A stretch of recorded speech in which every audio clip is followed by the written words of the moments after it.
ago. Others may not even belong in our history books at all. From Ice Age animals to a frozen humanoid some believe was Bigfoot, these discoveries don't just show us the past. They challenge everything we think we know about life on Earth. When an animal becomes frozen in ice, something extraordinary can happen. Unlike most remains that decay over time, bodies trapped in glaciers or permafrost can survive for thousands, or even tens of thousands of years. Skin, fur, internal organs, stomach contents, and sometimes even blood cells can remain intact, preserved by nature itself. These frozen bodies give scientists an unprecedented look into the past. They show us what animals ate, how they were built, what diseases they suffered from, and even how they died. Prehistoric mammoths, woolly rhinos, and ancient humans have all been discovered encased in their icy tombs, almost perfectly preserved. But not every frozen discovery fits neatly into our understanding of history or biology. Some finds are so strange and controversial that they challenge what we believe about evolution, extinction, and the possibility of unknown creatures once roaming the Earth.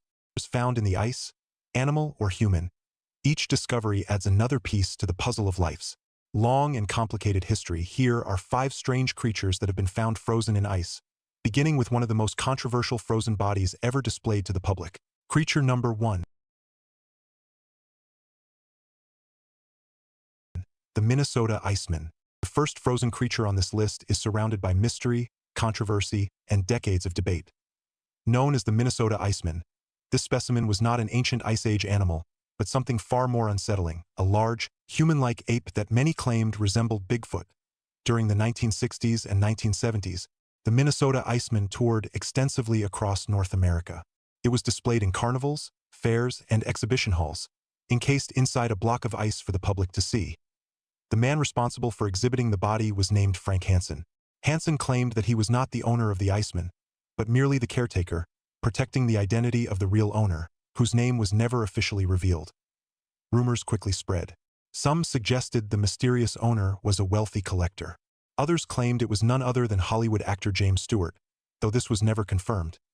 What made the Minnesota Iceman truly famous, however, was the attention it attracted from respected researchers, particularly from the field of cryptozoology, the study of animals whose existence has not yet been proven by mainstream science. One of these researchers was Bernard Heuvelmans, widely regarded as the father of cryptozoology. Heuvelmans was deeply interested in reports of unknown, human-like creatures and believed that some legends might be based on real, undiscovered species. In 1968, Heuvelmans and fellow cryptozoologist Ivan T. Sanderson traveled to Minnesota to examine the Iceman in person while it was being stored at Frank Hansen's home between tours. What they saw convinced them completely. Both men believed that the body was genuine, the real corpse of a previously unknown hominid species. They suggested it could represent a missing evolutionary link between modern humans and Neanderthals, or perhaps a surviving offshoot of an ancient human-like lineage still living in remote parts of the world. In 1969, Heuvelmans published a scientific paper describing the Minnesota Iceman in detail. He even gave the creature a formal scientific name, Homo pongoides, meaning asterisk, ape-like man. Asterisk, according to Heuvelmans' description, the body belonged to a powerfully built adult male. The creature had asterisk exceptionally large hands and feet asterisk a thick, heavily muscled neck asterisk broad shoulders and a robust chest asterisk long, dark brown hair covering much of the body. The resemblance to Bigfoot descriptions was impossible to ignore. Even more disturbing were the injuries visible on the body. One forearm appeared bent at an unnatural angle, as if the bones had been broken. One eye seemed to be partially dislodged, hanging loosely from its socket. Heuvelmans believed this damage was the result of violence. According to his theory, the creature had been shot in the back of the head, which ultimately killed it. The injury to the eye may have been caused by the bullet's impact or by damage sustained after death. This raised an obvious and deeply troubling question asterisk, where did the Minnesota Iceman come from? And how did it end up frozen and displayed to the public? Asterisk, Frank Hansen provided several different origin stories over the years at various times. He claimed, "Veredit from frozen waters asterisk, it had been stored in a warehouse in Hong Kong. It was killed during the Vietnam War and smuggled back to the United States in a body bag." These conflicting stories severely damaged the credibility of the Iceman's authenticity. The Vietnam War explanation became one of the most widely repeated. In his 1969 paper, Heuvelmans suggested the creature may have been shot during military operations and secretly transported to the U.S. However, as time passed, skepticism grew. Several years after Heuvelmans and Sanderson's examination, a respected primatologist named John Napier was allowed to inspect the Iceman. Napier reached a very different conclusion. After examining the body, he determined that it was not biological at all, but a latex model. According to Napier, the specimen showed no genuine anatomical structures consistent with a real animal. Frank Hansen responded with yet another explanation. He claimed that he had secretly replaced the original frozen body with a fake latex model, fearing legal consequences if authorities discovered he possessed the corpse of a creature closely related to humans. This explanation only deepened suspicion.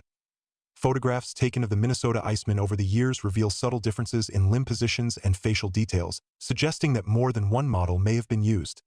Today, the Minnesota Iceman is widely considered a hoax, though an impressively convincing one that fooled experienced researchers for years. In 2013, the alleged original model was purchased by the owner of the Museum of the Weird in Austin, Texas, where it is now displayed to the public. Fake or not, the Minnesota Iceman remains one of the most fascinating and controversial frozen creatures ever presented to the world. What do you think? Was it an elaborate hoax? Or something far stranger? Creature number 2, Sasha, the baby woolly rhino. The next frozen discovery is far less controversial, but no less extraordinary. In 2015, deep within the Siberian permafrost, the mummified remains of a baby woolly rhinoceros were discovered by a businessman named Alexander Bandura. The infant was later named Sasha, after her discoverer.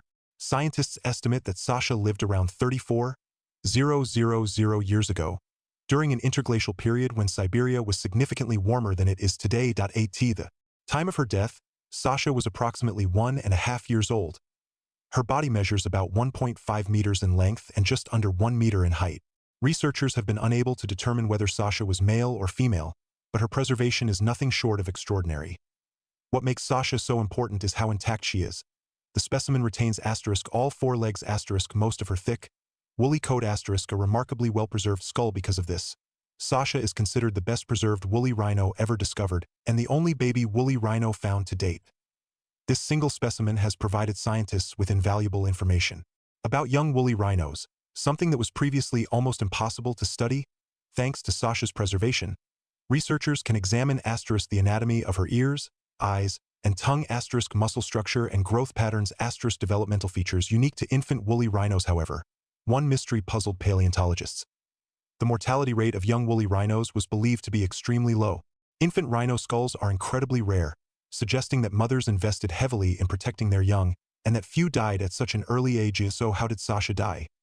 An autopsy revealed a tragic answer. Sasha's nasal passages were filled with mud, strongly suggesting that she drowned.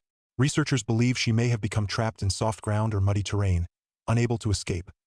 While her death was tragic, it has opened remarkable opportunities for science. Because her DNA is so well preserved, researchers can now sequence the genetic code of the extinct woolly rhino and compare it with that of modern rhino species. This allows scientists to better understand how woolly rhinos evolved and why they ultimately went extinct. Frozen in ice for 34,000 years, Sasha has become one of the most important Ice Age discoveries ever made. Creature number 3, the Siberian Ice Maiden, the princess of UK. We've already explored the mystery of a frozen Iceman, but now it's time to examine an Ice Maiden, one of the most extraordinary human discoveries ever found preserved in permafrost. Known as the Siberian Ice Maiden, or more poetically, the princess of UK, this remarkably preserved woman lived during the 5th century BC, more than 2,500 years ago. Her body was discovered in 1993 in the remote Altai Mountains of Siberia, frozen deep within the permafrost, sealed inside an underground burial chamber that protected her remains for over 2 millennia. She belonged to an ancient nomadic culture known as the Pazyryk people, who inhabited this region of Siberia from roughly the 6th to the 2nd century BC. From the moment she was uncovered, archaeologists realized this was no ordinary burial. The Ice Maiden was found carefully laid to rest in a wooden chamber carved into the frozen earth.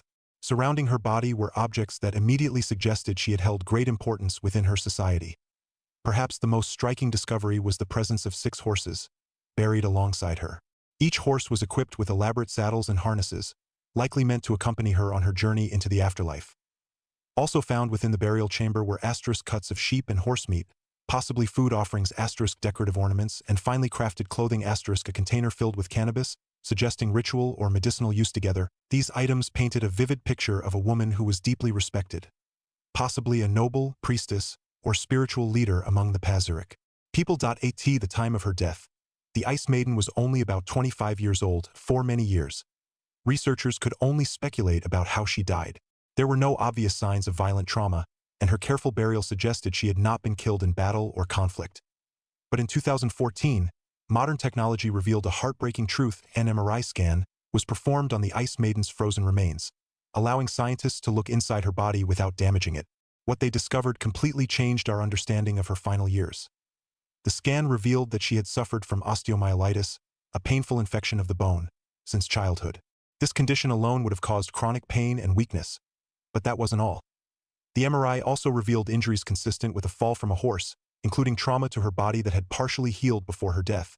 And most devastating of all, researchers discovered a tumor in her right breast. The Ice Maiden had advanced breast cancer. This disease, likely untreated and progressively worsening, was almost certainly the cause of her death. Based on these findings, researchers reconstructed a deeply human and emotional narrative of her final months. They believe that during the autumn of her last year alive, likely around October, the Ice Maiden was migrating with her people toward their winter camp. By this point, her cancer would have been in its late stages, causing severe pain and exhaustion. The presence of cannabis in her burial chamber now took on a new meaning. Researchers suggest she may have used it to relieve pain and cope with her illness. In a weakened and possibly intoxicated state, she likely fell from her horse during the journey. Evidence suggests she fell onto her right side, sustaining injuries, but remarkably, she survived the fall. This survival tells us something important. Her people did not abandon her. Despite her condition, the Pazyryk carried her with them to their winter camp, caring for her until the end. Once there, she likely remained bedridden, gradually succumbing to her illness. Researchers believe she may not have been buried for several months after her death. Analysis of the last meals eaten by the horses in her tomb suggests she was laid to rest sometime around mid-June, long after she passed away. This delay may indicate ritual practices or seasonal burial traditions among the Pazyryk people. What makes the Ice Maiden so extraordinary is not just her preservation, but how much we can learn about her life. From a body frozen for over 2,500 years, scientists have reconstructed her social status, her health history, her final journey, the care she received from her community even in death. Her story survived, thanks to the ice that preserved her. The Siberian Ice Maiden remains one of the most intimate and emotional windows into the life of an ancient human ever discovered. Creature number 4, Luba, the baby mammoth. Our next frozen discovery brings us back to the Ice Age, but this time, to one of its most iconic animals. Luba is a baby woolly mammoth, and she is widely considered the best preserved mammoth ever found. Although several mummified mammoths have been discovered over the years, Luba stands apart, not only because of her preservation, but because of her age. When she died, Luba was only 35 days old. Her body was discovered in 2007 by a Siberian reindeer herder named Ötzi. As the permafrost began to melt, Luba's small body emerged from the frozen ground, almost perfectly intact. Ötzi immediately recognized the remains as a mammoth and contacted a local museum director to ask what should be done. A recovery team was assembled, and Ötzi returned to the site with scientists to retrieve the specimen. But when they arrived, Luba was gone. The team feared the worst, that the mammoth had been stolen by someone hoping to sell her remains on the black market. Determined to find her, Ötzi and his friends searched nearby settlements. Eventually, they located Luba in the town of Novi Port, where her body had been propped up outside a store and was about to be sold. The shop owner had purchased the mammoth from Ötzi's cousin, who had discovered her after she was initially exposed by the melting permafrost. With the help of local police, Luba was recovered and transported safely to a museum, where she could finally be studied by scientists. Tragically, while she had been displayed outside the store, a dog chewed off part of her tail and one of her ears. Without this damage, Luba's preservation would have been nearly complete. In gratitude for Ötzi's role in locating and rescuing the mammoth, scientists named her Luba, after Ötzi's wife. In Russian, the name means *love*. What makes Luba so scientifically valuable